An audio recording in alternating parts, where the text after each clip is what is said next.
Russians tried repeatedly to settle on terms that were very, very beneficial to Ukraine and us. The major thing they wanted was for us to keep NATO out of the Ukraine. The big military contractors want to add new countries to NATO all the time. Why?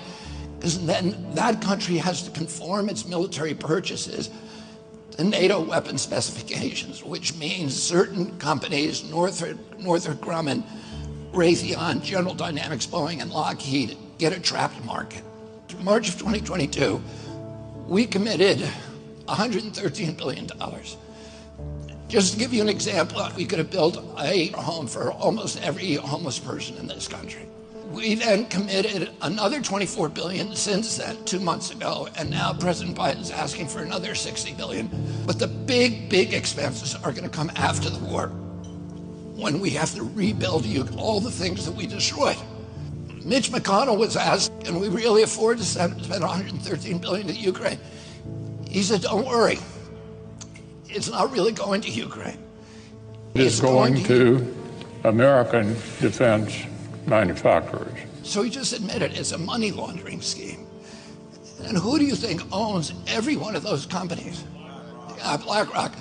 So Tim Scott, during the Republican debate, said, don't worry, it's not a gift to Ukraine, it's a loan.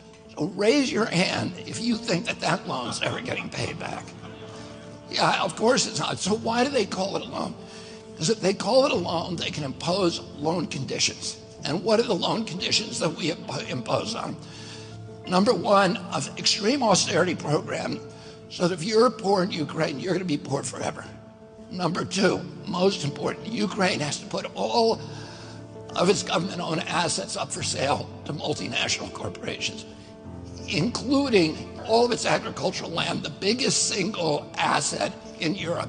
In Ukraine, there's been 1,000 years of war fought over that land. It's the richest farmland in the world. It's the breadbasket of Europe. 500,000 kids almost, Ukrainians have died to keep that land as part of Ukraine. They almost certainly didn't know about this loan condition. They've already sold 30% of it. The buyers were DuPont, Cargill, and Monsanto. Who do you think owns all of those companies? Yeah, BlackRock. And then in December, President Biden gave out the contract to rebuild Ukraine. And who do you think got that contract? BlackRock. So they're doing this right in front of us.